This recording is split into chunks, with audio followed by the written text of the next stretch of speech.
방송에서 제공하는 투자 정보는 투자 판단에 대한 조언입니다. 방송에서 제공하는 주식의 가치, 가격 상승 및 가격 하락에 대해서는 방송사에서 보장하지 않습니다.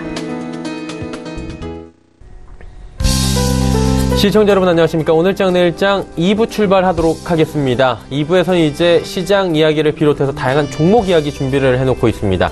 또 궁금하신 종목에 대한 상담도 저희가 진행하고 있는데요. 하단에 번호 나가고 있습니다. 100원의 정보 이용료 부과되는 샵 0082번을 통해서 궁금하신 종목 있으신 분들은 종목명, 매수하신 가격, 그리고 비중을 적어서 보내주시면 원활한 상담 잠시 뒤에 두 분의 전문가와 이어가 보도록 하겠습니다. 자, 시황 변동 상황 잠시 짚어보도록 하겠습니다. 코스피부터 만나보죠. 코스피가 다시 2100선을 향해 달려가고 있습니다. 오늘 쿼드러플 위칭데이답게 변동성이 장중에 제법 있는 모습이고요. 오늘은 2100선을 탈환하고 끝내느냐 마느냐 이 부분을 좀 지켜봐야 될 것 같습니다. 하루간의 흐름 정리하도록 하겠습니다. 장 초반에 눈치 보기 장세 그리고 정우경에 쭉 폭발합니다. 2100선 위까지 급등 흐름으로 가져가나 싶었는데 장중 조정이 좀 나옵니다. 변동이 좀 있다가 2090선에서 다시 지지받고 2100선을 향해 달려갔고요. 조금 전에 말씀드리는 순간 2100선 16포인트까지 다시 올라가면서 0.84% 상승 흐름 가져갑니다. 수급 주체 만나보도록 하죠. 수급 주체 보시면 외국인의 매수 77억 원 여전히 소폭 이어지고 있고요. 기관 매수가 1368억 원 들어오고 있습니다. 특히나 연기금의 매수가 무려 1711억 원. 요 근래 들어서 가장 큰 매수 물량이 연기금에서 지금 쏟아져 나오고 있는 상황이고요. 투신도 186억 원 삽니다. 금융투자 쪽에서도 265억 원 매수 들어오면서 기관의 매수 오늘 강합니다. 그리고 개인은 1428억 원 팔고 있는 상황입니다. 다음 살펴보도록 하죠. 자, 코스닥 시장도 680선 지금 조금 전에 회복을 했습니다. 680.61포인트. 일단 코스피는 2100선, 코스닥은 680선 회복하면서 마무리되느냐 이 부분을 좀 지켜봐야 될 것 같은데 0.61% 상승입니다. 하루간의 흐름 정리하도록 하죠. 자, 보시다시피 장중 저점 674, 장중 고점은 681포인트대까지 올라가면서 현재 포인트 장중 고점 부근까지 다시 올라가고 있는 상황입니다. 수급 주체 확인해 보도록 하죠. 수급 주체 보시면 외국인이 248억 원 사고요. 기관 개인 동반 매도합니다. 기관 투자자 가운데선 투신이 주로 많이 팔고 있고요. 말씀드렸다시피 연기금이 코스닥 시장에서도 많이 삽니다. 310억 원이나 사면서 지금 연기금 매수가 강하게 양시장 모두 들어오고 있고요. 개인은 84억 원 파는데 개인의 매도 물량이 좀 줄어들었습니다. 전 시간대보다. 원달러 환율 짚어보도록 하죠. 원달러 환율은 지금 2거래일 연속 조정이 나오면서 1123원대까지 지금 밀려 내려가면서 원화 강세 흐름 가져가고 있습니다. 금일 본 방송에서 제공해드리는 정보는 투자 판단에 대한 조언일 뿐입니다. 해당 주식의 가치와 수익률을 보장해드리지 않는다는 점 참고해 주시길 바랍니다. 마감 전략 짚어보도록 하겠습니다. 메리츠증권증권 영업부의 권홍섭 대리 연결되어 있습니다. 안녕하십니까? 네, 안녕하십니까? 예, 오늘 시장 상황 점검 부탁드립니다. 그리고 시간 얼마 남지 않았는데 마감 전략은 어떻게 가져가는 게 좋을까요? 네, 오늘 선물 옵션 만기를 이제 앞두고 있는 우리 시장은 코스피의 경우에는 전날 뉴욕 증시의 무역 협상 기대감으로써 상승 출발하였습니다. 11시 중국장 시작하고 나서도 계속적으로 혼조세를 보이다가 오후 들어서 연기금의 추가 매수 수급 물량으로 인해서 현재 코스피는 거의 한 10포인트 가까이 넘게 상승하고 있는 흐름들이 나타나고 있는데요. 일단은 코스피가 2140선을 돌파하는지 여부를 여기가 이제 맥점이라고 하는데 여기까지는 아마 박스권으로 가야 장세가 크기 때문에 올라가는 가능성보다는 추격 매수하기보다는 어느 정도 좀 다시 한번 다음 주까지는 관망해야 된다 이렇게 보시면 될 것 같고요. 일단은 무역 협상 기대감이 있었던 건 이제 중국의 2025 계획이 새롭게 다시 한번 정책을 할 것이라고 이제 중국 내부에서 검토할 문건이 나왔다고 합니다.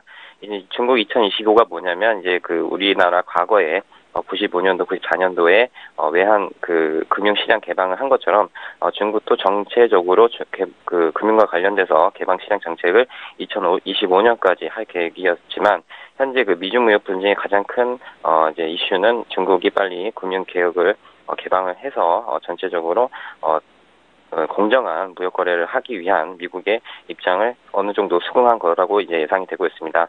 따라서 뭐 어저께 같은 경우에는 자동차 관련된 관세 부분에 대해서도 중국 측은 미국 차에 대해서 40% 관세를 25% 내지는 5%로 감축할 예정이다 이렇게 또 발표한 적이 있기 때문에 아무래도 미중 무역 분쟁에 대한 기대감은 아직까지는 좀 존재하고 있는 상황입니다. 일단 선물 옵션 동시 만기일 오늘은 외국인과 기관이 수급이 좀 혼조세가 있습니다. 연기금을 제외하고 나서는 기관은 거의 다 매도세고요. 외국인만 소폭 사고 있는 상황입니다. 아무래도 이제 금융투자 쪽에서는 양매도 포지션을 해놨기 때문에 콜옵션에 대한 대박보다는 어느 정도 이 정도 수준에서 마무리될 가능성이 크기 때문에 1시간 남짓 선물옵션 투자하시는 분들이라면 어느 정도 차익 실현하시거나 아니면 약간 좀 관망을 하면서 추가 매수보다는 결제 시기를 좀 기다리시면 될 것 같고요. 오늘 가장 강한 섹터는 아마 조선건설하고 플랜트 섹터가 아닐까 싶습니다. 삼성중공업이 LNG 선을 2,100억 원에 수주하면서 동반 이제 대우조선 해양이라든지 그리고 현대중공업 지주 이런 현대미프조선 조선사들이 대거 3% 이상 강세가 나타나고 있는데요. 이러한 그 양상들은 아마 내년 상반기까지도 계속적으로 지속될 것이라 예상이 되기 때문에 조선과 건설 섹터들은 항상 투자 포인트로서 관심 있게 봐야 될 섹터다. 다만 다른 반도체라든지 바이오 의약품은 당분간 좀 관심에서 제외를 하고 리스크 관리해야 된다 이렇게 보시면 될 것 같고요.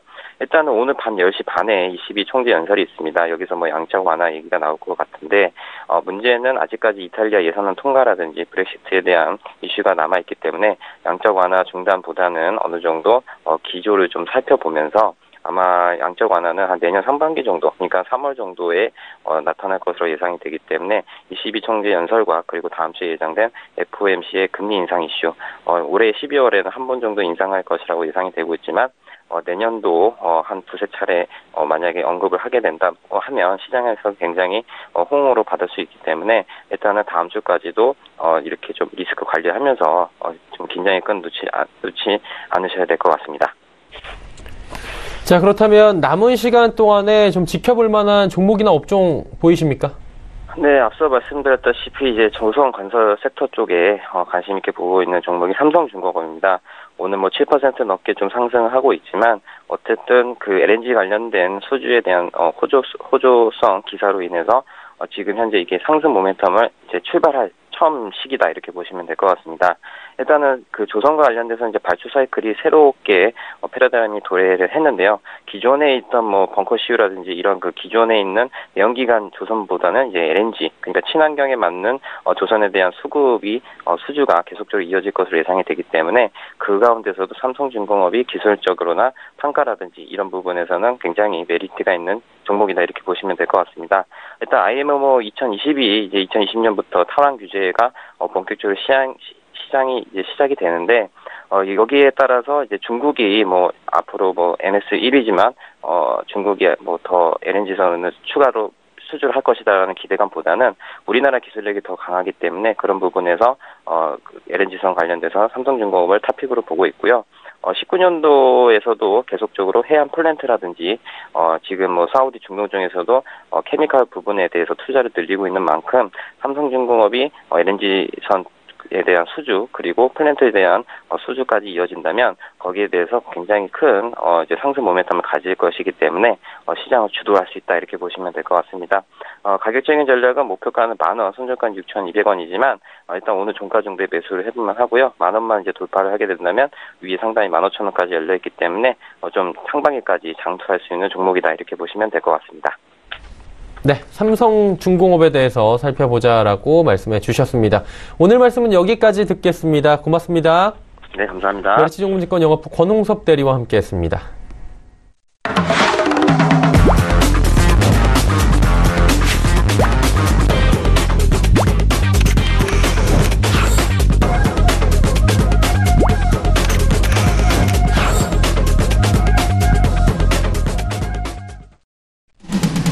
오늘장 내일장 2부 함께하고 계십니다. 레벨업 트레이딩 타임 시간 본격적으로 출발하도록 하겠습니다. 두 분의 전문가와 함께 종목 짚어보고 상담 이어갈 텐데요. 함께하실 분들 바로 소개해드리도록 하겠습니다. JNS 자산운용의 윤여민 팀장, 김원호 멘토와 함께합니다. 어서 오세요. 네, 안녕하십니까. 예, 윤여민 팀장의 종목 이야기 바로 출발하도록 하겠습니다. 첫 번째 어떤 종목입니까?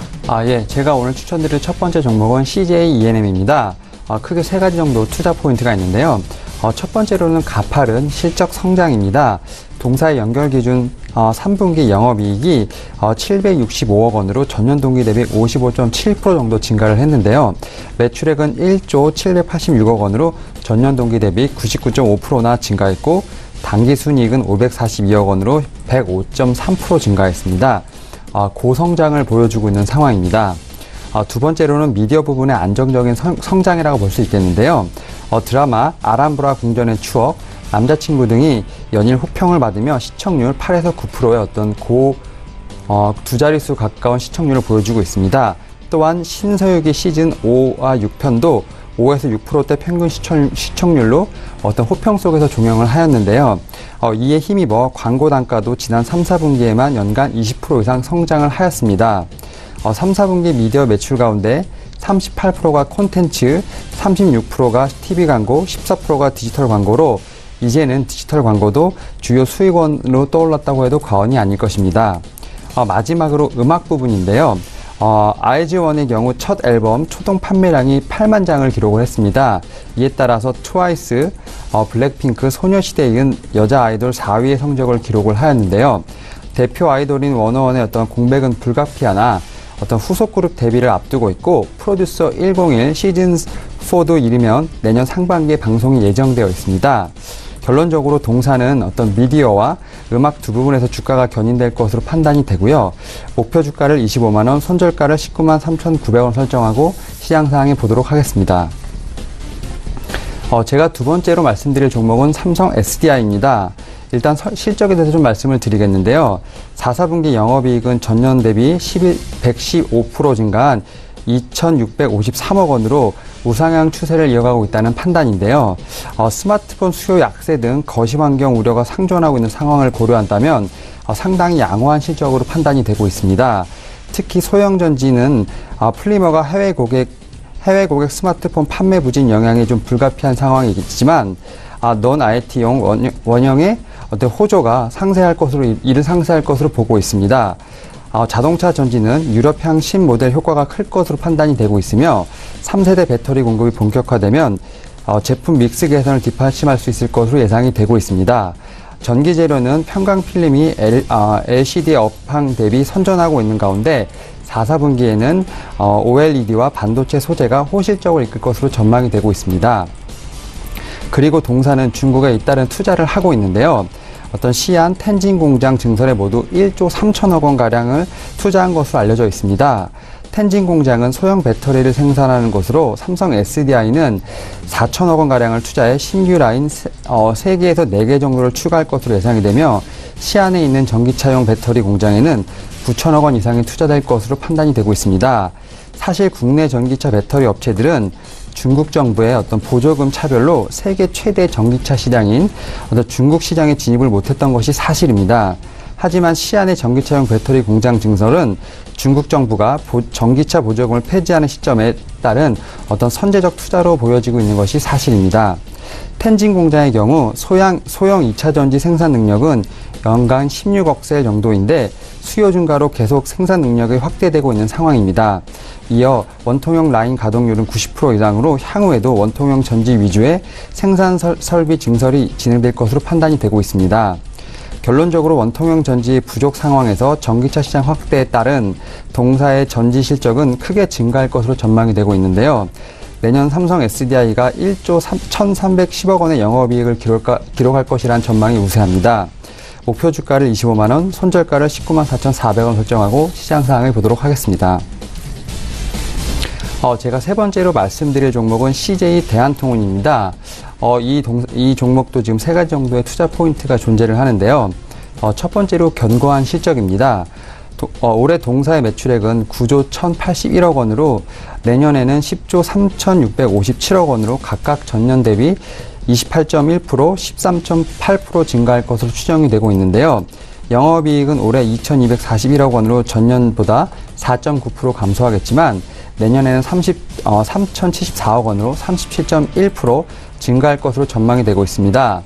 두 번째로는 택배 단가 상승에 따른 이익 레버리지가 기대되고 있는 상황입니다. 최저임금 인상에 따른 비용 압력과 시장 재편 가속화로 내년 택배 운임 상승이 본격화될 것으로 예상이 되고 있는데요.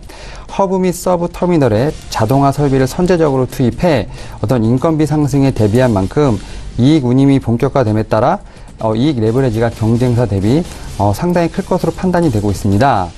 정밀 화물 제적 시스템을 통한 정상 운임 부과에 택배 단가 개선 가능성이 확인된 만큼 내년부터 본격화하는 단가 인상과 곤지암 허브 터미널 가동 효율성 제고로 택배 마진이 전사 어떤 수익성 개선을 견인할 것으로 판단이 되고 있습니다. 마지막으로 중장기적으로 글로벌 부분 마진 정상화가 예상이 되고 있는데요. 공격적인 인수합병을 진행 중인 동사의 글로벌 사업 부분은 올해 기준 동사 매출액 40%가량을 차지하고 있는데요. 다만 신규 법인 초기 안정화 작업 여파로 가파른 외연 성장은 좀 불가피해 보일 것으로 보입니다. 마진 개선폭이 제한될 것이라는 상황 때문인데요. 그러나 향후 인수기업들의 안정화 및 네트워크 효과 발휘로 마진이 정상화될 경우 어떤 동사의 이익 레버리지 효과가 될 가능성이 상당히 크다고 볼 수 있겠습니다. 내년 동사의 어떤 택배 단가는 3% 정도 상승할 것으로 보입니다. 평균 단가가 1% 오르면 택배 영업이익률은 28%, 전사 기준으로 6%가 상승하는 만큼 큰 이익 모멘텀이 존재를 합니다. 시장 지위와 물류 경쟁력, 이에 기반한 운임 상승의 지속 가능성을 감안한다면 지금이 확실한 투자 기회라는 판단이라고 생각이 됩니다. 동사의 주가는 올해 13% 정도 올랐지만 작년 평균에 비하면 여전히 낮은 수준이라고 볼 수 있는데요. 목표가를 19만 원, 손절가를 15만 300원으로 보고 시장 상황에 대응하도록 하겠습니다. 다음으로 제가 말씀드릴 종목은 펜오션입니다. 펜오션은 2018년 3분기 매출액은 7,715억 원으로 전년 동기 대비 32.14% 상승했고 영업이익은 575억 원으로 전년 동기 대비 10.2% 증가를 하였습니다. 이번 분기의 매출액은 지난 3년 중 최대 실적이고 영업이익은 지난 3년 평균 분기 영업이익률을 120%나 상회하는 수준이라고 할 수 있겠는데요. 또한 동사는 이번 분기를 포함해 최근 4분기 연속 영업이익 당기순이익 흑자를 기록하고 있는 상황입니다. 그리고 안정적으로 드라이버크 시황이 전망이 되고 있는데요. 호주 광산업체의 철도 탈선 사고로 인하여 철광석 수출 차질 가능성이 있고 중국의 철광 감산 시즌에 들어서면서 BDI의 어떤 당분간 하락 전환할 개연성이 상당히 큽니다. 그러나 여전히 2019년 시황은 밝은 것으로 전망이 되고 있는데요. 국제사회기구의 황산화물 배출 규제에 따른 공급 모멘텀 둔화가 어떤 시황의 하반 경직성으로 작용할 수 있다는 판단입니다. 또한 동사의 선제적인 구조조정을 통해 경쟁사들 대비 우량한 재무제표를 보유하고 있는데요. 이에 기반하여 현재 17+1척의 도입 예정 선박을 보유하고 있으며 시황에 따라 추가 도입 여력도 존재하고 있다고 판단되고 있습니다. 마지막으로 비벌크 부분 마진 축소를 주도했던 탱커 마진은 10월부터 반등한 운임으로 인해서 바닥을 지나가고 있다고 생각이 들며 점차 마진 안정화 가능성이 상당히 높다는 판단입니다. 결론적으로 업황에 따른 변동성은 아직 남아있지만 동사는 장기 화물 운송 계약 확대 기조로 인하여 안정적인 수익을 내고 있는 상황입니다. 최근에는 시황에 노출된 오픈 사선까지 확대되고 있는 모습을 보여주고 있는데요. 목표 주가를 6,000원, 손절가를 3,600원 설정하고 한번 주가를 보도록 하겠습니다. 제가 마지막으로 소개해드릴 종목은 티웨이 항공입니다. 티웨이 항공은 상장 이후 순항을 이어가면서 600억 원대여대 가까운 3분기 누적 영업이익을 기록을 하였는데요. 동사는 올해 1월부터 9월까지 3분기 누적 영업이익은 594억 원으로 지난 같은 기간에 비해 36% 증가한 역대 최대치를 기록했습니다. 3분기 누적 매출액 역시 작년보다 31% 오른 5,586억 원을 기록을 하였는데요. 티웨이항공은 올해 8월 1일 유가증권 시장을 입성하면서 제2의 도약을 시작을 하였습니다. 올해 들어 대구에서 출발하는 블라디보스톡, 인천, 나고야 노선 등 새로운 노선을 취항을 하였고요. 다양한 출발지 확대와 부정기편 운영을 통해 기재 가동률을 높였습니다. 특히 대구 국제공항에서 티웨이 항공 누적 이용객 수는 500만 명을 돌파하면서 대구공항에 진입하려는 후발 항공사들과의 격차를 크게 벌린 상태입니다. 또 신규 항공기의 경우 11월에 2대, 12월에 1대, 약 앞으로 3대 정도의 추가 도입이 예정돼 있습니다. 이를 통해 동사는 연말까지 총 24대의 어떤 항공기를 보유할 계획인데요. 내년의 경우 국내 저비용 항공사 중 최초로 맥스기 4대를 도입하는 등 총 30개까지 기단을 확대해 업계 내 어떤 경쟁력을 더욱 높일 전망입니다. 당장 내년부터 부산, 싱가포르 노선 운수권 배분에서 경쟁 항공사 중에서 가장 유리한 위치를 선점했다는 평가를 받고 있는 상황입니다. 기재 가동률은 58%로 국내 저비용 항공사 중에서도 수익권에 들어가고 있습니다.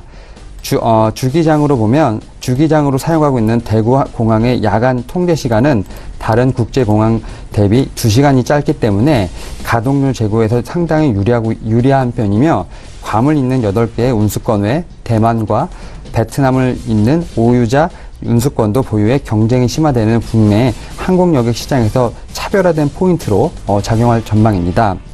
맥스 기종 도입을 통해 다른 저비용 항공사와 다르게 어떤 기초 체력을 확보하였으며 신규 노선 선점도 상당히 기대가 되고 있는 상황입니다. 지금의 약진과 거듭된 발전을 이어가면서 어떤 글로벌 저비용 항공사로서의 도약이 기대되고 있는 상황입니다. 이에 목표 주가를 9,000원, 손절가를 6,800원을 설정하도록 하겠습니다. 네, 티웨이 항공까지 5종목에 대한 상세한 설명 들어봤고요. 이제 김원호 멘토 바로 만나보도록 하겠습니다. 어떤 종목 준비하셨습니까? 예, 오늘 제가 5종목을 준비했는데 첫 번째 종목은 전에 한번 추천을 드렸던 종목이죠. LNC 바이오입니다. 피부하고 뼈 연골 등 인체 조직에 필요한 이식제, 재생의학 전문 바이오 기업입니다. 국내 피부 이식제 시장의 점유율 독보적인 1위죠. 대표 제품은 메가덤이라는 상품입니다. 이 메가덤은 세계적인 MS를 1위를 차지하고 있는 알로덤이라는 제품보다도 더욱더 높은 내구성을 갖고 있다. 이게 장점이고요.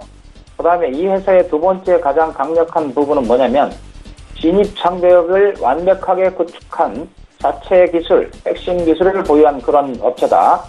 특허 등록이 18건이고요. 현재 출원되어 있는 게 10건 정도 보유하고 있습니다. 11월 22일 날 수출기업 기술개발사업 국제과대 주관기업으로 선정이 됐다라고 공시를 했죠. 그 다음에 고농도 고순도 동종 콜라겐 제조 방법 및 동종의 콜라겐 지지체의 제조 방법에 대한 특허권을 취득했다라고 공시를 했는데 그 정도로 진입 장벽을 완벽하게 구축한 그런 회사다 이렇게 말씀을 드리고 이 회사가 속한 업종 자체에 대한 이 매출 성장률이 굉장히 높고요. 글로벌 재생 의료 시장의 성장성 또한 굉장히 크다라고 할 수 있는데 2018년에 단기 매출이 103억을 달성했는데 그중에 영업이익이 32%입니다. 영업이익이 32%라는 얘기는 영업이익률이 굉장히 높다는 얘기죠. 즉 영업이익률이 30% 이상의 이 이익을 발생시키는 그런 구조를 가지고 있다. 또한 매출이 이 업종 자체 성장률이 굉장히 크기 때문에 매출이 전년 대비 40% 성장하는 그런 고성장을 시연 중이다라고 말씀을 드리고요.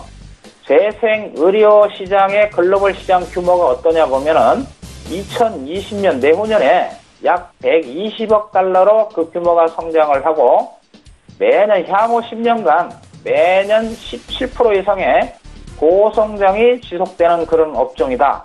또한 국내 시장 또한 그렇죠. 1억 달러 시장이 형성이 2020년에 예상이 되고 매년 20% 이상의 고성장을 향후 10년간 지속된다 이렇게 말씀을 드립니다. 예, 국내 시장에 한정된 그런 사업 구조에서 세계 시장으로의 시장 확대를 통해 매출 성장성이 가능할 것으로 보여지는데 최근에 공모한제가 지금 11월 1일 날 공모를 통해서 코스닥 시장에 상장이 됐습니다. 그렇게 공모를 통해 유입된 자금을 통해서 미국을 중심으로 한 북미 시장, 그 다음에 베트남을 거점으로 하는 아시아 시장 진출을 계획을 가지고 있고 향후에는 이 세계적인 이 시장으로 진출할 계획이다 이렇게 말씀을 드립니다. 그런데 제가 매수 추천가를 18,700원 가져왔는데, 불행인지 다행인지 오늘 시장 급등을 시현하면서 28,800원 현재가를, 형성하고 고점을 치고 현재 23,300원인데요. 기술적으로 완벽한 쌍바닥이죠. 11월 23일 날 17,100원을 저점으로 해서 1차 반등을 한 이후에 대차 시장이, 전체적인 시장이 하락을 하면서 이 종목 또한 하락을 했습니다만, 전저점을 지지하면서 이틀간 급등하는 그런 모습, 즉 기술적 분석으로 전형적인 쌍바닥의 패턴이다, 이렇게 보시고요. 목표가는 24,000원으로 설정을 했는데 현재가가 23,300원입니다. 그래서 매수 추천가는 18,700원을 드렸지만 현재가가 너무 높기 때문에 내일, 그 다음에 다음 주 이후에 눌림이 들어오면 19,000원 초반대, 19,000 초반대에서는 24,000원을 목표로 접근해 보셔도 무난할 걸로 생각이 됩니다. LNC 바이오였고요. 두 번째 종목은요, 또 하나의 바이오이면서 제약 종목인 하나제약을 준비했습니다. 하나제약이란 회사는 마취제, 마약류 의약품을 특화 제품으로 해서 260여 개의 제네릭 제품 라인업을 보유한 그런 기업입니다. 마취와 마약류 의약품 시장은 현재 몇 개 소수의 업체가 거의 독과점하고 있는 그런 분야죠. 그렇다 보니까 이 제약회사, 다른 제약회사는 다르게 매출에서 영업이익률이 차지하는 부분이 상당히 높더라는 거고요. 자, 전체 매출의 22% 이상을 마약류 의약품에 의해서 매출이 발생이 되고 있습니다. 대표적인 제품, 즉 마약성 진통제는 하나구연산 펜타닐주, 그 다음에 흡입 마취제인 세버프란 흡입 100, 이것이 바로 시장 점유율 각각 국내 56%, 50% 수준의 독보적인 시장 점유율을 가지고 있는 업체입니다. 2018년 3, 4분기 매출액은 전년비 6.3% 증가한 1,118억, 그 다음에 영업이익은 3.7% 증가한 247억. 근데 특이사항은요, 영업이익률이 업계 최고라는 거죠. 22.1%, 즉 팔면 남는다는 얘기입니다. 22.1%의 업계 최고의 영업이익률을 가지고 있는 그런 회사다. 특히 마취 마약류는요, 진입장벽이 굉장히 높은 그런 제품으로 구성이 되어 있기 때문에 업계 최고의 영업이익률을 달성 중이다. 두 번째, 그 다음에 세 번째 이 회사의 특징은 마약성 진통제인 펜타닐 박할정이라는 그런 제품이 있는데 국내 독점 계약을 향후 7년 동안 계약을 체결했죠. 그 다음에 암 환자가 증가하면서 돌발성 통증이 소외되는 마약성 진통제 시장이 향후 지속적인 성장성을 가지고 있다, 이렇게 보시고, 그 다음에 기술적으로 보시면 오늘 현재 24,150원 하는데 이것 또한 삼각 수렴형의 패턴입니다. 즉 저점을 높여가는 삼각 수렴의 패턴으로서 조만간 시세 분출의 가능성이 있는데, 시세 분출을 하기 위해서는 첫 번째로 거래량이 증가해야 돼요. 아직까지는 거래량이 미흡하죠. 그래서 다음 주 또는 내일부터 24,000원 밑에 매수 추천가는 23,500원을 드리겠습니다. 증권사 리포트에서는 지금 3만원 이상의 목표가를 제시를 하고 있는데, 요게 삼각 수렴의 패턴이기 때문에 분출이 된다면 3만원 언저리, 즉 29,000원까지는 가능할 걸로 보여지고요. 대신 손절가는 21,500원으로 설정을 해서 내일 이후에 접근하는 걸로 하겠습니다. 자, 세 번째 종목은요, 지난주에 추천을 한번 드렸던 종목입니다. 효성重工업. 효성으로부터 분사한 건설과 중공업 사업 부문을 영위하고 있는 그런 업체죠. 전체적인 매출에서 차지하는 부분은 중공업 부분이 58%로 굉장히 높지만 영업이익은 대부분이 건설에서 나온다는 거. 그 다음에 수도권하고 지방 이쪽 아파트 개발 사업을 영위하고 있고요. 중공업 부분에 있어서 가장 강력한 것은 에너지 저장 장치인 즉 ESS입니다. ESS 시장의 미래 전망이 상당히 밝죠. 그래서 미래의 성장 동력으로서 이 SS 시장의 성장성과 함께 실적이 성장할 걸로 보여지고, 이 회사가 가지고 있는 단점 중에 하나는 단기 차익금이 좀 많다는 부분이 좀 부담으로 할 수 있습니다. 그러나 연말이 다가오면서 연말 배당, 보배당주로서 분류할 수 있죠.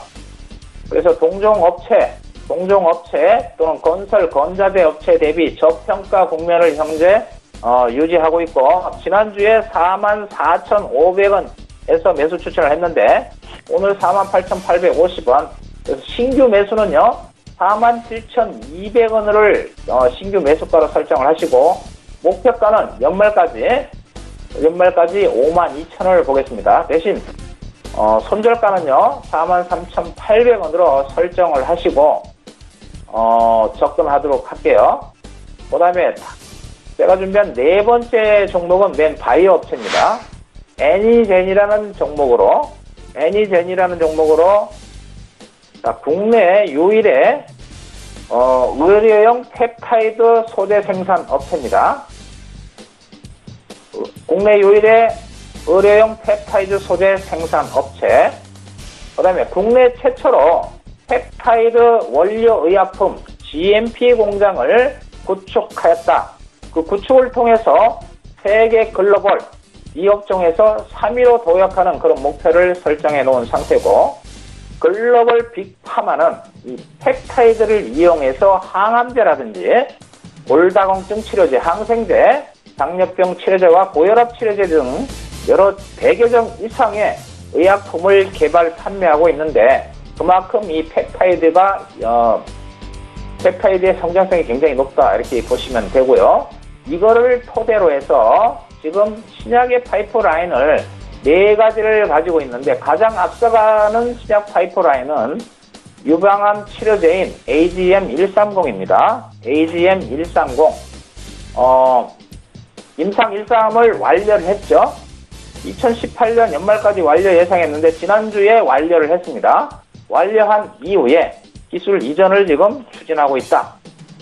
예, 기술 이전을 추진하고 있고요. 이 유방암 치료제는 기존의 항악성 종양제인 타목시펜, 그 다음에 저항성 유방암, 이 타목시펜의 저항성 유방암, 그 다음에 3중 음성 유방암을 표적으로 하는 1호 혁신 신약입니다. First in class, 즉 1호 혁신 신약으로 기대가 되는 그러한 이 신약 파이프라인이죠.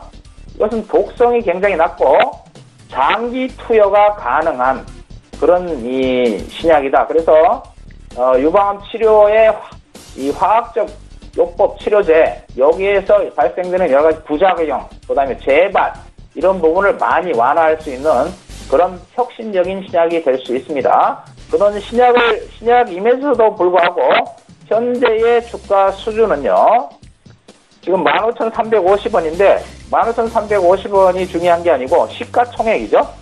시가총액이 현재 770억입니다. 그러면 770억에 이러한 이 유방암 치료제 AGM-130과 같은 퍼스트 인 클래스의 신약 파이프라인을 가지고 있는 업체는 굉장히 저평가됐다라고 볼 수 있는 거죠. 그 다음에 전임상 단계에 있는 제2형 당뇨병 치료제 AGM-212, 그 다음에 신경병증성 통증 치료제, MRSA 감염 치료제 등 여러 개의 전임상에 있는 신약 파이프라인을 가지고 있고, 현재 허브류 천연 식물에서 유래한 유기산 펩타이드 복합체를 이용한 화장품 개발 사업도 추진하고 있고요. 기술적으로 보시면 옆으로 횡보를 쭉 하고 있어요. 거래량을 죽이고 횡보를 지금 쭉 하고 있는 이 패턴은요, 급등이 한번 나올 수 있는 패턴입니다. 그래서 오늘 매수 추천가는 이 종목을 종가 매수로 권장을 드리고, 종가 매수가 된다면 목표가를 단기 목표가입니다. 18,000을 목표가로 해서 진입을 하시고, 대신 손절가는요 13,700원으로 설정을 해서 가져가시는 종목입니다. 이거 다음 주 기대되는 종목인데, 여하튼 아직은 거래량이 미흡하기 때문에 거래량 분출과 함께 양봉으로 튄다면 가볍게 18,000 목표가 18,000원을 갈 수 있을 것으로 보여지기 때문에 추천드릴게요. 자, 종가 매수입니다. 그 다음에 제가 마지막으로 준비한 종목은요, KG 케미칼이죠. 기초화학물질 제조업, 콘크리트 혼합제하고 비료 사업을 영위하고 있는 회사. 그 다음에 외형이 신장되고 수익성이 굉장히 상승 추세에 있는데 주가 수준이 아직은 좀 미미하지요. 전반적으로 전체 시장이 약세를 면하면서 이 회사 또한 지금 주가가 하향한 상태에서 횡보하고 있습니다. 자, 외형 신장과 수익성 상승 추세 속에서 3, 4분기 연결 기준 매출액은 전년비 22.5% 상승을 했고 영업이익은 748억으로 23% 정도 상승을 했습니다. 건설 소재 및 2차전지 수요 증가로 인한 화학 부문에서의 호조 및 전자 결제 부문의 견조한 성장세와 교육 및 외식업을 통한 매출 확대가 기대되고요. 코스닥 상장사인 KG 이니시스의 최대 주주입니다. 그래서 우량한 자회사를 보유하고 있는 그런 회사다. 자, 우량한 자회사 중에 또 하나 대표적인 게 KG 에너캠이라는 회사인데 이 KG 에너캠의 성장가치 부각이 굉장히 기대된다는 거고, 이 KG 에너캠은 2차전지 핵심 원료인 양극재 원재료인 황산 니켈을 국내에서 유일하게 생산하는 업체. 그래서 기타 2차전지 소재 생산 업체 대비 현재 주가는 굉장히 저평가된 국면이다, 이렇게 보시고요. 어제 같은 경우 지금 수소차가 한번 크게 상승을 했죠. 그래서 순환매 차원에서 다음 주는 전기차 소재 관련 쪽으로 한번 보시기 바라고요. 기술적 분석으로 고점에서 많이 하락했죠. 실적은 계속 증가하는 수준이고, 그 다음에 이 회사가 속한 업종 자체는 성장성을 가지고 있는 회사임에도 불구하고 기술적으로 보시면 주가가 고점에서 상당히 많이 빠져 있는 상황이죠. 그래서 좀 답답한 흐름이지만 기본적으로 들어간다면 매출이 성장되고 주가 수준이 낮다면 매수 접근해야 되겠죠. 자, 매수가 17,500원 현저가 부분에서 매수가 추천하고요. 목표가는 19,800원, 단기 목표가입니다. 19,800원. 대신 손절가는 16,300원을 손절가로 잡으시고 분할 매수 관점으로 접근해 주시기 바랍니다. 제가 준비한 종목 이상 5가지입니다. 네, LNC바이오부터 KG케미컬까지 5종목에 대한 상세한 설명을 들어봤습니다. 지난주에 단기 접근 추천 종목들이 있었습니다. 이 종목들 결과 어땠는지 뚜껑을 열어보도록 하죠.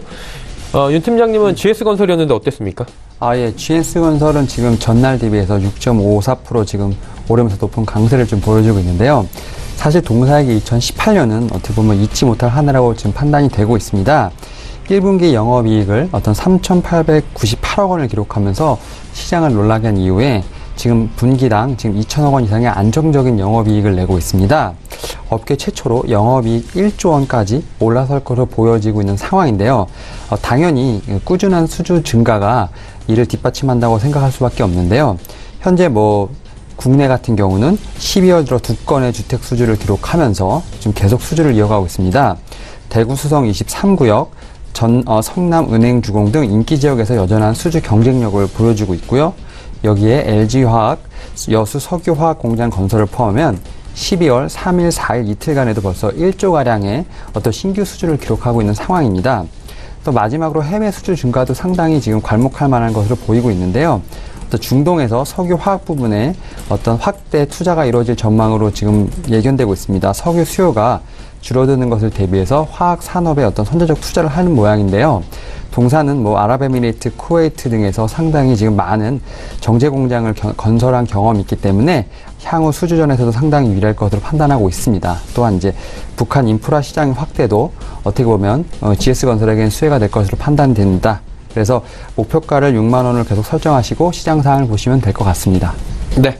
그러면 이번 주에는 어떤 종목이 좀 단기적으로 접근 가능해 보이십니까? 저는 지금 CJ, 대한통운을 좀 뽑았습니다. 일단 말씀드렸지만 택배 단가 상승에 따른 이익 레버리지가 상당히 기대되고 있는 상황인데요.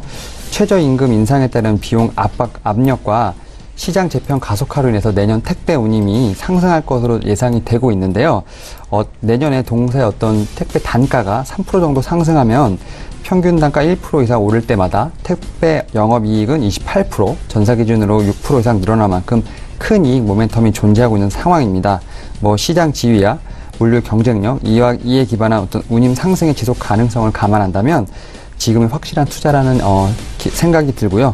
그래서 지금 목표가를 19만 원 놓고 한번 보도록 하겠습니다. 네, CJ에 대한 통보 말씀해 주셨습니다. 김원호 매토께 이제 여쭤보도록 하죠. 지난주에 강스템 바이오텍을 추천해 주셨는데 이 종목 결과 어땠습니까?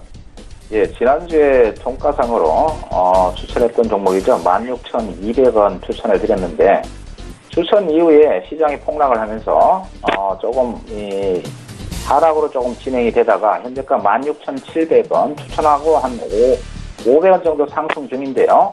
자, 강스템 바이오가 갖고 있는 가장 핵심적인 요소는 뭐냐면 줄기세포 치료제를 전문으로 하는데 이 중에 제대혈 줄기세포를 통해 신약을 개발하는 그런 업체죠. 대표적인 신약 파이프라인이 임상 3상을 마친 퓨어스템 AD입니다. 아토피 피부염 치료제 시장에서 세계 최초로 줄기세포를 통한 치료제가 이 퓨어스템 AD죠.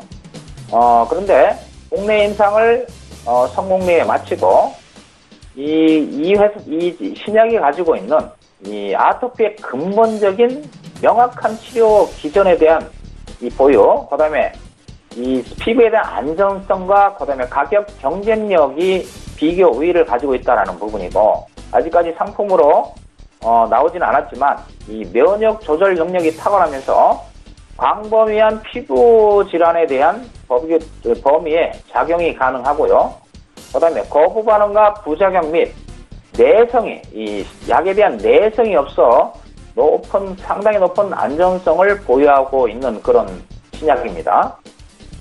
벨기에 위탁 생산 기업인 마스터셀, 그 다음에 프랑스 임상시험 대행 기업 바이오 트라이얼, 이런 회사와 같이 아토피 피부염 줄기세포 치료제 퓨어스템 AD 주죠. 해외 임상을 위한 공제약 또한 체결을 했고요. 유럽 식약처로부터 1상에 대한 면제를 받고 2상을 진행할 걸로 지금 예정이 되어 있습니다. 그래서 퓨어스템 AD가 제품화된다면 회사의 지금 현재 시가총액 3,487억인데 이 현재 주가 수준은 굉장히 싸다 이렇게 보시고요. 단기적으로 접근을 하시면 18,000원 정도를 단기 목표가로 보시고 좀 길게는 목표가 22,000원을 해서 가져가시면 되겠습니다. 예, 현재는 16,750원으로 홀딩을 가져가셔야 되겠죠. 예, 이상입니다. 자, 강스템 바이오텍 말씀해 주셨고요. 이번 주 단기 접근 종목 보이십니까? 예, 단기 접근으로 준비한 종목은 애니젠이라는 회사입니다. 국내 유일의 펩타이드 소재 생산 업체고요. 지금 현재 이 다른 종목들 기술적으로 보시면 지금 전 종목들이 많이 하락을 한 상태에서 오늘 옵션 만기일에 지금 상승하는 종목들이 많이 보이고 있지만 1차 상승 이후에 긴 횡보를 지금 하고 있다는 게 이 종목의 가장 강력한 메리트가 있는 부분이죠. 세계 최초의 펩타이드 원료 의약품, 죄송합니다. 국내 최초죠. 국내 최초의 펩타이드 원료 의약품 GMP 공장을 충청도 음성에 건설을 했는데 여기서 매출이 발생이 되겠죠.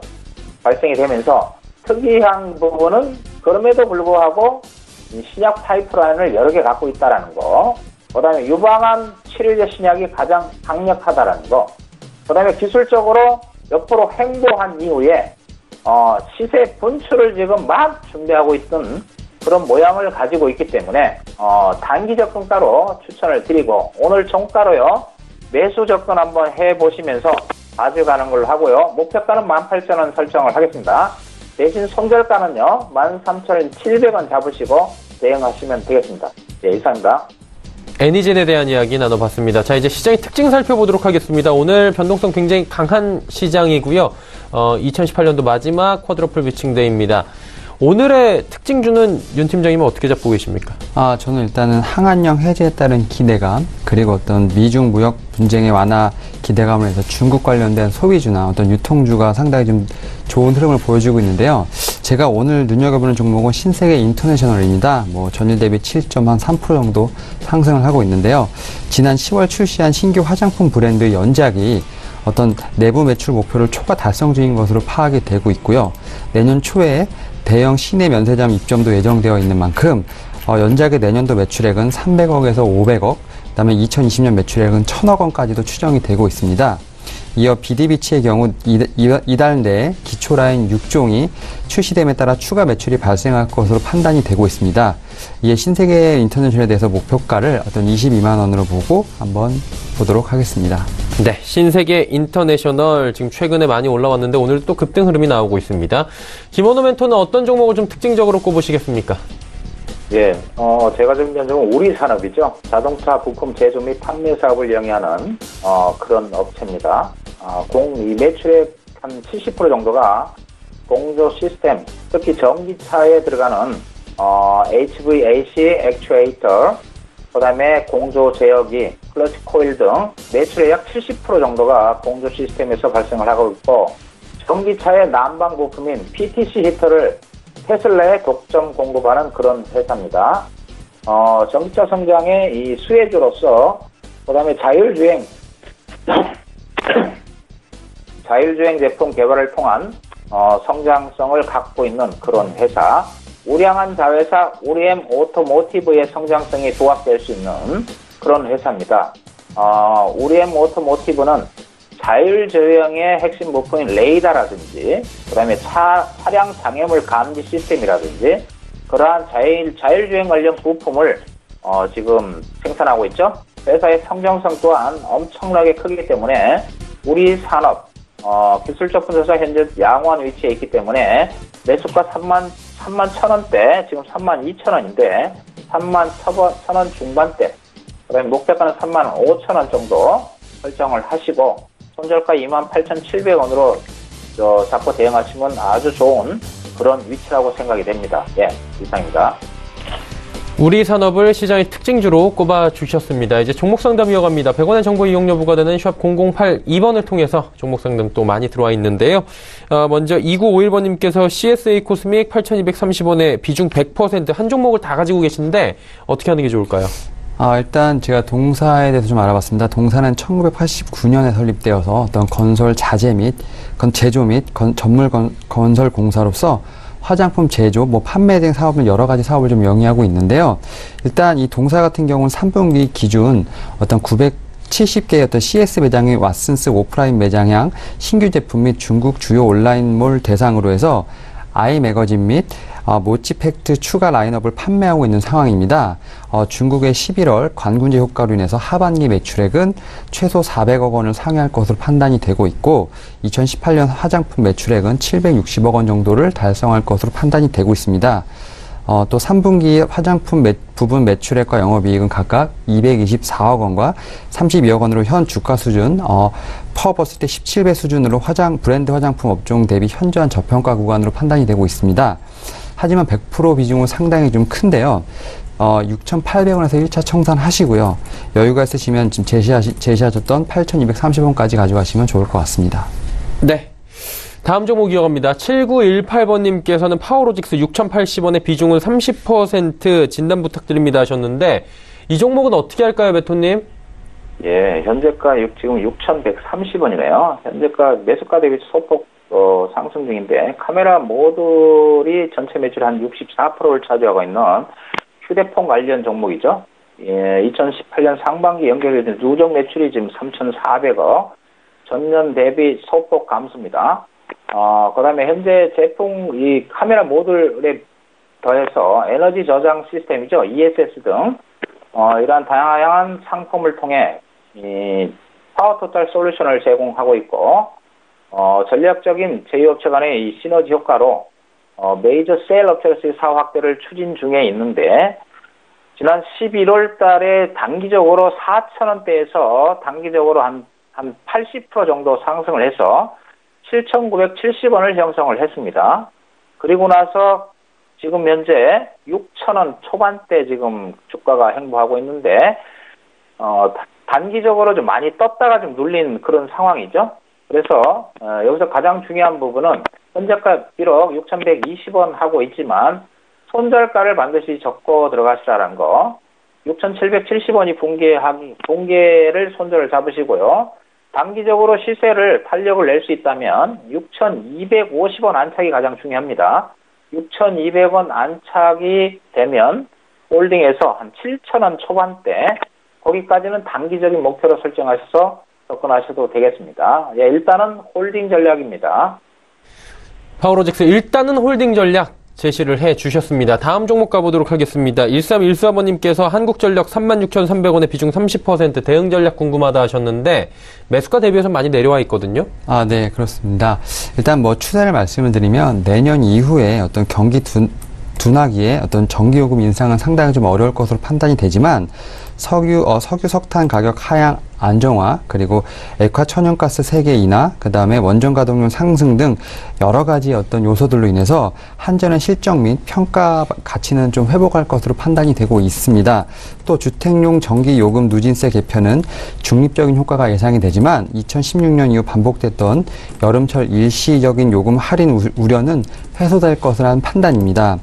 또한 그 한전 같은 경우는 내년 영업이익이 어떤 3조 6,800억 원으로 흑자 전환이 가능할 것으로 판단되고 2020년에는 5조 1,300억까지 증가하는 등 실적 개선 추이가 지속될 것으로 판단되고 있습니다. 아시겠지만 뭐 동사는 경기 방어주의 어떤 대표주라고 할 수 있겠는데요.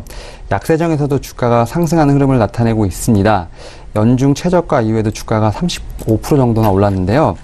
에너지 원료값이 하락하여도 어떤 실적에 긍정적인 영향을 미치고 있다는 판단입니다.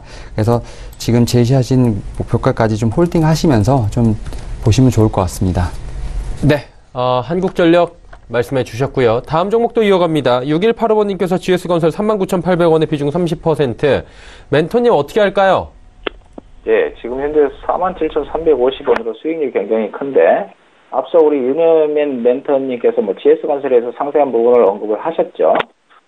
단기적으로 오늘 급등을 통해서 지금 주가 수준이 매수가 대비 지금 많이 올라온 상황이죠. 그래서 실적 부분이라든지 향후 이 전망성은 굉장히 좋은 회사로 나와 있습니다. GS건설. 그런데 단기적으로 기술적으로 보면은 51,500원대의 이제 물량대가 좀 많이 밀집되어 있는 그런 상황입니다.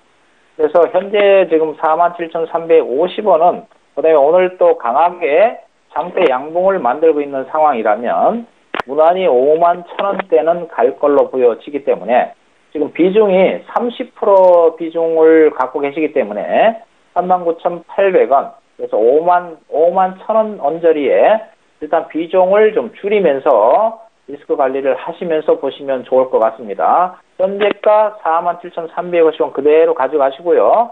이번 주나 다음 주 5만원 초반대, 51,000원 초반대 오면 물량을 축소하면서 가져가시는 전략 권해드립니다. 이상입니다. 네.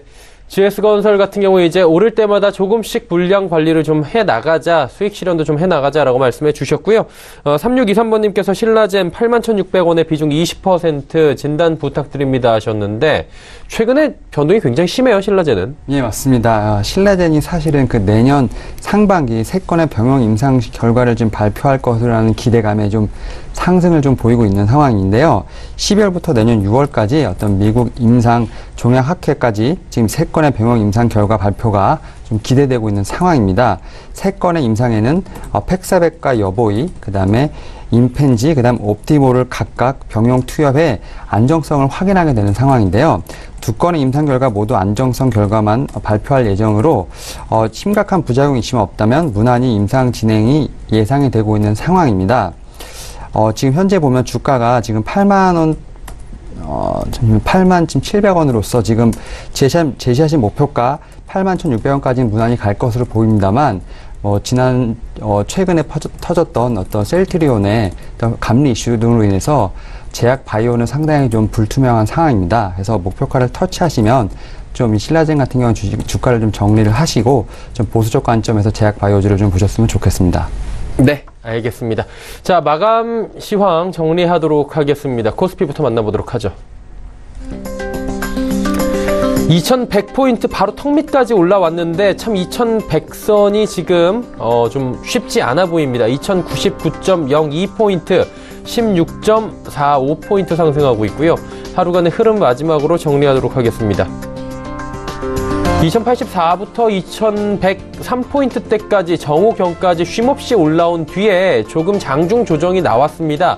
V자 찍고 다시 2100선까지는 올라왔는데 현재 장 마감까지도 2100선 계속해서 공방을 벌여가고 있는 상황입니다. 다음 살펴보도록 하죠. 기관이 2034억 원 지금 순매수해줍니다. 그리고 외국인 개인이 파는데 외국인 같은 경우는 205억 원 소폭 매도입니다. 그리고 기관을 잘 보셔야 되는 게 기관 전주체가 오늘 매수에 가담하고 있는데 연기금이 무려 1852억 원, 올 들어서 가장 많은 물량을 하루에 매수하는 게 아닌가라고 집계가 되고 있는데 어마어마한 물량을 지금 연기금이 오늘 12월의 마지막, 올해 마지막 선물옵션 동시만기일에 지금 매수에 들어온 상황입니다. 개인 같은 경우는 1839억 원 매도를 하면서 그동안 빠질 때마다 샀던 물량들 오늘 정리하는 모습들 보여지고 있습니다. 시총 상위주들인데 삼성전자와 SK하이닉스는 하락합니다. 어제까지 소폭씩 올라왔던 두 종목이 오늘 또 조정이 나옵니다. 4250원, 65,500원대에서 마감 예상되고요. 셀트리온이 어제 반짝 반등이 나왔는데 또 빠집니다. 22만원 밑에까지 내려오면서 21만 8,500원대까지 조정이 나옵니다. 삼성바이오로직스 41만 1,500원, 4.31% 급등 마감이 예상이 되는데 상장 적격 심사가 다시 나오고 3거래일 전에 지금 급등으로 마감을 했고요. 18% 어제 같은 경우에 보합권 수준에서 마무리가 됐습니다. 숨고르기 한 뒤에 오늘은 또 급등 마감 삼성바이오로직스가 오늘 거래소 시장에서 가장 활발하게 거래가 되고 있고요. 다음 살펴보도록 하죠. 어제까지 급등을 하던 현대차 같은 경우 오늘 장중 조정이 좀 나온 뒤에 결국에는 소폭 상승 마감 예상이 됩니다. LG화학도 최근 장에서 좀 조정이 지속적으로 나왔는데 오늘 장에서 1.71% 상승이고요.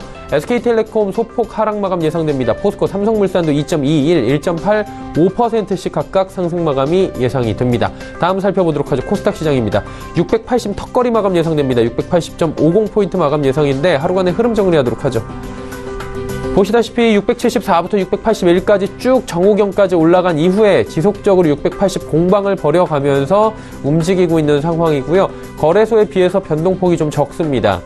수급주체 만나보도록 하죠. 수급주체 보시면 외국인만 삽니다. 242억 원, 개인 기관 쌍끌이 매도 나오는데 기관 투자자 가운데에서는 투신이 244억 원 팝니다. 하지만 금융투자가 41억 원 사주고요. 연기금이 무려 코스닥 시장에서도 312억 원 사면서 오늘 양시장 연기금의 매수 계속해서 하루 종일 이어지고 있다라고 정리가 됩니다. 시총 상위주들의 흐름 마지막으로 정리합니다. 셀트리온자 들어가면 오늘 조정폭이 깊습니다. 셀트리온 헬스케어 3.35% 분식회계 이슈로 오늘도 조정을 받고요. 신라젠 0.75% 상승 마감 예상됩니다. 8만원대 안착하는 모습 보여집니다. CJENM 1.8% 조정, 포스코캠텍, 메디톡스 상승하는데 메디톡스는 장중에 하락도 했었는데 다시 상승 마감 예상됩니다. 소폭이지만 60만원대 다시 회복을 했고요. 다음 살펴보도록 하죠. 6위부터 10위 종목들입니다.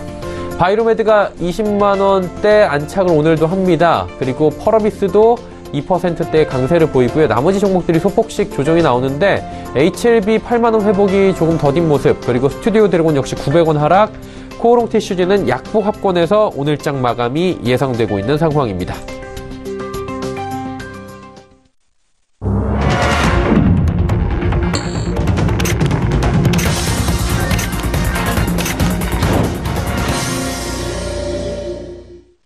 자, 목요일장 모두 마감이 됐습니다. 오늘 시장 변동성이 장중에 좀 강했는데 오후 2시 넘어서면서부터는 그렇게 변동성이 강하진 않았습니다. 자, 그러다 보니 오늘 대응 어떻게 하셨는지 궁금한데 윤 팀장님은 오늘 시장 어떻게 보시고 어떻게 대응하셨습니까? 일단 그 전날 그 미중 무역 분쟁의 어떤 완화 기대감으로 인해서 좀 증시에 좀 많은 긍정적인 평가가 내려졌죠. 그리고 또 미국의 장단기 금리 차가 확대됨에 따라서 어떤 투자 심리 개선에도 좀 우호적인 상황입니다. 하지만 지금 ECB 어떤 통화 정책 회의, 그리고 다음 주에 있을 FOMC 금리 인상 이슈 등으로 인해서 또 변동성이 어떤 이슈가 될지 상당히 좀 지켜봐야 할 상황인데요. 이에 따라서 이럴 때는 좀 증시가 좀 변동성이 심할 때에는 좀 단기적으로 경기 방어주라든지 배당주를 좀 노려보는 것을 좀 추천을 드리겠습니다. 그래서 뭐 통신이라든지 유틸리티, 어떤 금융주를 좀 살펴보시면 어떤 이런 변동성 있는 증시에서 좀 도움이 되실 것 같습니다. 네. 김원호 멘토님은 어떻게 보셨습니까, 시장? 예, 오늘은 선물 옵션 동시 만기죠. 쿼드러블 위칭데이. 다소 최근에 시장이 좀 안 좋은 상황이라 만기와 연관돼서 또한 부정적으로 진행될까 우려스러운 부분이 많이 있었습니다만 오늘 시장은 일단 전체적으로 양호한 흐름을 보여줬는데 단지 지금 외국인의 매도를 지속했던 부분이 매도가 소폭 좀 약세되면서 시장은 오늘 상승 부분을 상승 마감이 되는데요.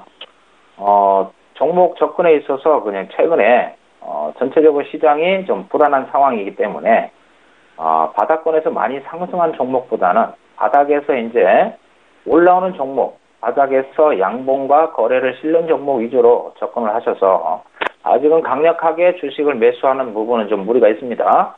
그래서 미중 무역의 90일 유예 부분이 있고 그러나 지금 최악의 상황은 지났다 이렇게 판단이 되고요.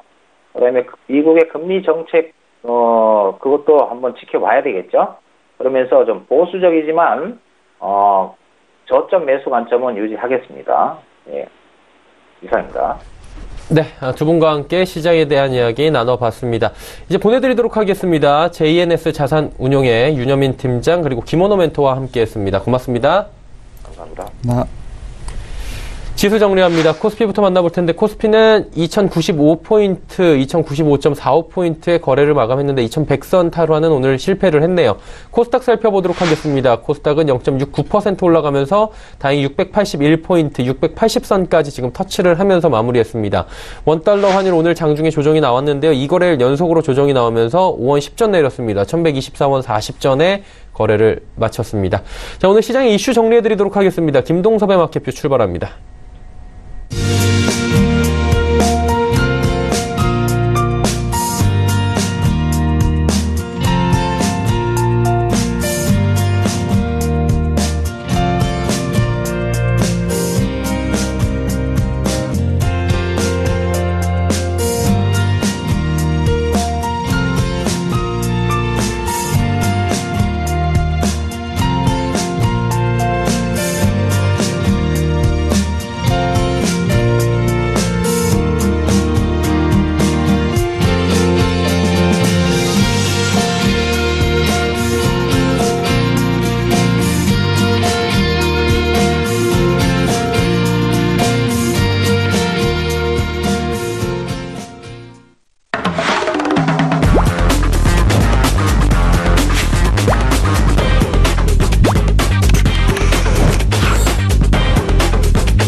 안녕하세요. 오늘 만기라서 시장의 변동성이 좀 있었죠. 장중한 때 2100포인트를 넘어섰지만 결국 밀려서 끝났습니다. 아시아 시장들은 대체적으로 1% 정도의 상승을 했고요. 국내장은 오늘 좀 그렇지 못한 상황이었다라는 건데요. 오늘 시장의 특징을 보면 전기전자 업종이 시장을 못 끌어가준 것이 사실은 어떻게 보면 시장을 더 상승을 못 시켰다라고 봐야 되는데요. 오늘 삼성전자가 이제 전기전자 대표적인 종목인데 1.1% 정도 하락을 했어요. 중요한 것은 이제 SK 하이닉스와 삼성전자가 시가총액 상위에 있기 때문에 이 두 종목이 굉장히 중요하죠.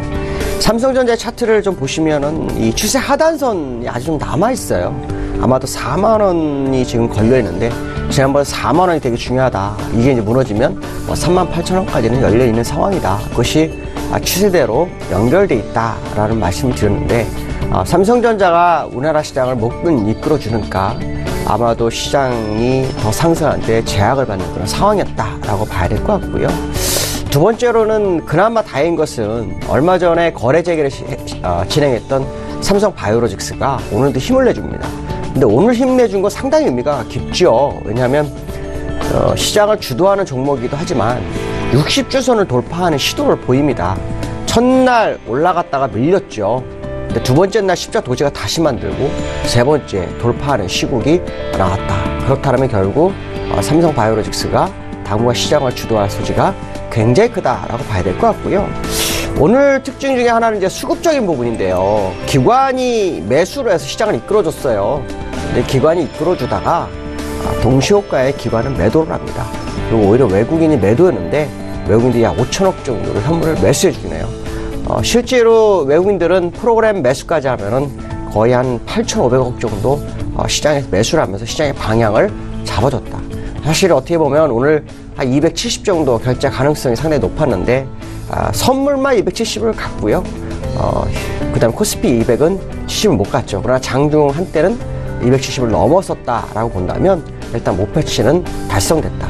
그러나 좀 안타까운 것은 오늘 같은 경우에는 어제도 제가 잠깐 말씀드렸지만 급격하게 올라가야 될 자리가 오늘이었다. 그래서 오늘 좀 가파르게 올라줘야 산타랠리다운 랜디가 나올 수 있다. 뭐 이런 표현을 썼는데 그러지 못한 것이 좀 안타깝다라고 말씀드릴 수 있을 것 같습니다. 글로벌 이슈에 대해서 한번 보도록 하죠. 어저께 미국장이 사실은 상승을 했죠. 했는데 장중한 때 1.8%까지 상승을 했다가 밀렸어요. 사실 재료가 정말 많죠. 미중 간 무역협상 조짐 이런 것들이 많은데도 불구하고 못 갔습니다.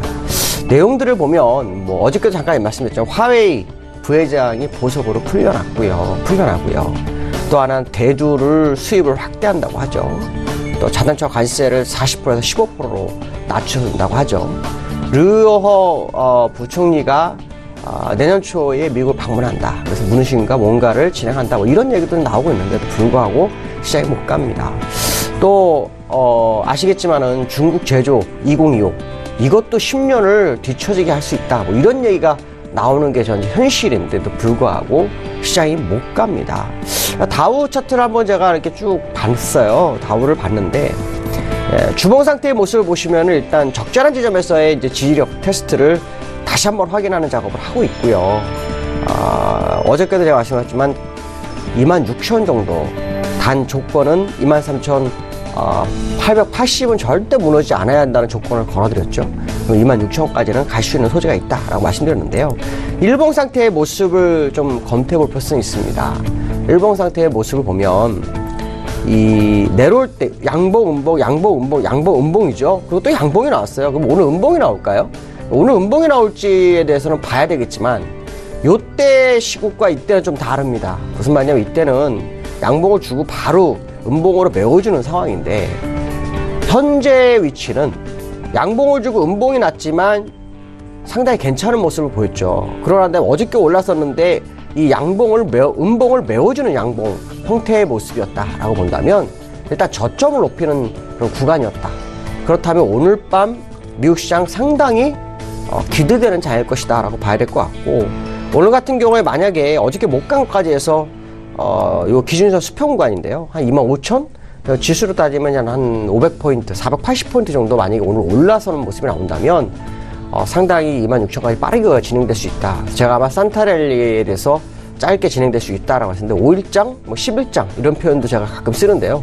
그 정도의 시간이 충분히 있지 않을까. 물론 시장 전체적인 흐름에 대해서 말한다면 하방 추세가 맞고요.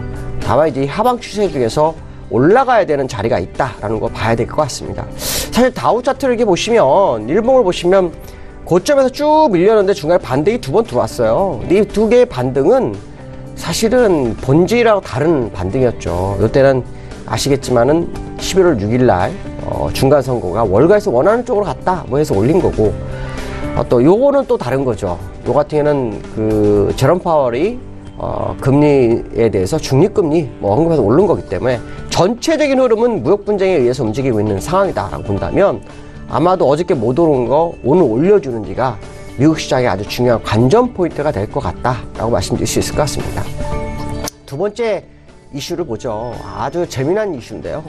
노무라 증권이 2019년도 리포트를 내면서 내년도 시장에 대해서 이런 표현을 합니다. 패닉.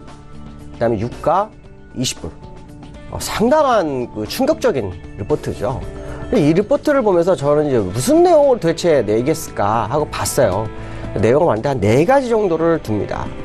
첫 번째는 브렉시트에 대한 우려, 이탈리아 재정적자에 대한 EU와의 갈등, 그 다음에 미국의 경제 둔화. 이거는 사실 근데 여러분들도 시장에서 거의 다 알고 있는 사실 아닌가요? 대부분 그것이 시장에 문제가 되는 부분이죠. 근데 하나가 특이한 게 나타났습니다. 중국의 디폴트 사태. 이런 얘기가 나오네요. 중국이 디폴트 얘기가 나온다는 건 상당한 의미를 부여하고 있습니다. 여기서는 이런 얘기가 왜 나왔을까에 대해 생각해 볼 수 있겠죠. 결국 무역 분쟁이 우리가 원하는 쪽으로 가지 않을 확률을 좀 열어두고 보는 것 같고요. 유가 20불에 대한 얘기도 상당히 좀 많이 하고 있는데, 유가가 20불이라는 건 과거 지점으로 회귀하는 그런 상황일 거다라고 봐야겠죠. 이런 부분들을 감안한다면 내년 시장에 대해서 상당히 부정적인 시향이 나온다. 근데 실제로 이전에 벌써 미국에서는 2020년도 경기 둔화에 대한 얘기가 많이 납니다. 또 미국의 CFO들의 절반 이상이 내년에 침체 가능성을 제기하는 그런 상황이다라고 본다면 노무라 증권의 이 리포트를 그냥 우습게 지나칠 사항은 아닐 것만 같다라는 생각이 들고 있고요. 제가 보는 관점에서도 미국 시장에 정말 시장을 올릴 수 있는 재료가 있냐라고 본다면 사실 없다는 거죠. 아시겠지만 이 시장을 이끌어온 재료가 여러분들이 기억을 잘 더듬어 보세요. 가장 큰 게 맨 처음에 뭐였습니까? 금융불안으로 해서 금리를 인하해서 제로금리를 갔던 거. 제로금리가 안 되니까 양적완화 돈을 풀어서 국채의 10년물 금리를 사는 거. 그 다음에 지금 나왔던 게 뭐냐면 트럼프 대통령이 최대폭의 감세함. 이게 이제 시장의 핵심 화두였단 말이에요. 그럼 지금부터 경기 부양할 수 있는 새로운 재료는 도대체 뭘까요? 미국과 중국 무역 분쟁이 해결되면 그것이 앞에 세 가지 재료보다 더 큰 재료가 될까요? 아마 생각을 해봐야 될 것 같습니다. 결국 시장을 부양시킬 만한 재료가 매우 제약되어 있는 것은 거의 맞다라는 생각을 해볼 수 있다는 거고요. 그 얘기는 결국 시장이 상승보다 하락 쪽이다라는 거죠. 특히 제가 어저께 미국의 빅스, 그러니까 공포지수에 대해서 말씀드렸었는데, 이 공포지수가 22.64 정도 되고 있습니다. 22.64라는 것은 과거에 별로 없었고요. 또 오랜 시간 시장에 버틴 적도 별로 없습니다. 44거래일 정도 버티고 있는데, 그런데 시장이 반등한데도 이 빅스는 내려오지 않고 있다는 거죠. 빅스가 22.464 정도로 올라갔다면 사실 지금 미국이 26,950을 갔다가 주가가 한때 23,800을 갔지만 실제로 한 15%밖에 하락하는 거거든요. 더 많이 하락을 해야 되는 것을 시장에 나타나고 있다. 약간 불안 심리가 가중되어 있는 현재의 모습, 그런 걸 본다면 노무라 증권의 이 리포터를 그냥 우습게 지나쳐서는 안 될 것 같다라고 봐야 될 것 같습니다. 자, 유가에 대해서 잠깐 하나 보도록 하죠. 유가에 대해서 이제 죄송합니다. 유가에 대해서 얘기를 하는데 20불이라고 하면요, 이 정도입니다. 2016년도 최저점이 얼마였냐면 26불이었습니다. 그러니까 여기까지 다시 갈 거라는 거죠. 지금 시장에서는 오펙이나 비오펙에서 감산 결정을 하고 내년 4월에도 감산 얘기가 나오고 있습니다. 감산하는데도 불구하고 유가가 하락한다? 그럼 이 유가 하락의 기본적인 이유는 감산에 대한 유가의 상승이 아닌 경기 둔화에 대한 것을 우려하고 있다는 거죠. 저는 이제 41불까지는 간다고 생각했다 이 줄을 이렇게 선을 그어놨는데, 지금 상황으로 본다면은 상당히 좀 위험한 국면이 도래하고 있는 것이 아닌가. 특히 미국의 일드 커브, 국제 장단기 금리가 어떤 식의 흐름을 보여낼지. 미국이 금리 인상을 멈춘다면 장단기 금리가 2년물이 10년물을 역전할 일은 없겠지만, 그렇지 않고 금리 인상한다면 역전할 수 있는 상황이기 때문에 굉장히 부담스러운 건 사실일 거다라는 생각을 해봐야 될 것 같습니다. 내일에 대한 시장을 보도록 하죠. 내일 금요일입니다. 오늘 아시아 시장 앞에서 말씀드린 것처럼 거의 1% 이상 다 올랐어요. 근데 우리나라 시장 못 올랐죠. 그러니까 결국 1% 정도 올라가는 모습이 나와야 된다라고 한다면 내일장은 상당히 좀 기대가 된다. 오늘 미국장이 얼마나 올려줄지는 모르겠지만 오늘 미국장이 올라가는 모습에 따라서 국내장이 올라갈 수 있다라고 할 수 있는데요. 가장 중요한 키포인트의 지수를 확인해 봐야 됩니다. 2120포인트. 잠깐 자막에 나갔었는데, 이 자리는 일목균형표에서 후행 스팬이 캔들을 뚫고 올라갈 수 있는 공간입니다. 그 자리가 요 음봉이었는데 이 음봉의 최고점이 2120이죠. 그러니까 어떻게 보면 새로운 방향성을 만들어가는 과정 속에서 2120은 의미가 상당히 크다는 거고, 현재 위치에서도 이 의문 안으로 진입할 수 있는 중요한 자리이기도 합니다. 결과적으로 내일 오늘 못 올린 것까지 해서 2120을 올리는지가 산타랠리의 아주 중요한 부분이고요. 그러나 이 상승은 2190 정도가 일단 최대치가 되지 않을까, 그렇게 생각해보고 있습니다. 여기까지 하도록 하겠습니다. 감사합니다.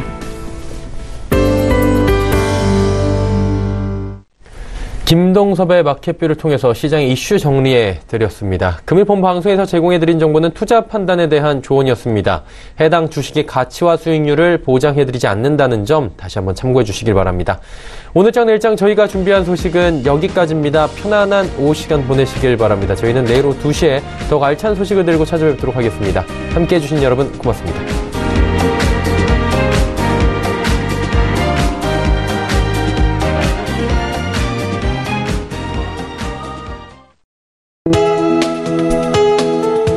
방송에서 제공하는 투자 정보는 투자 판단에 대한 조언입니다. 방송에서 제공하는 주식의 가치, 가격 상승 및 가격 하락에 대해서는 방송사에서 보장하지 않습니다.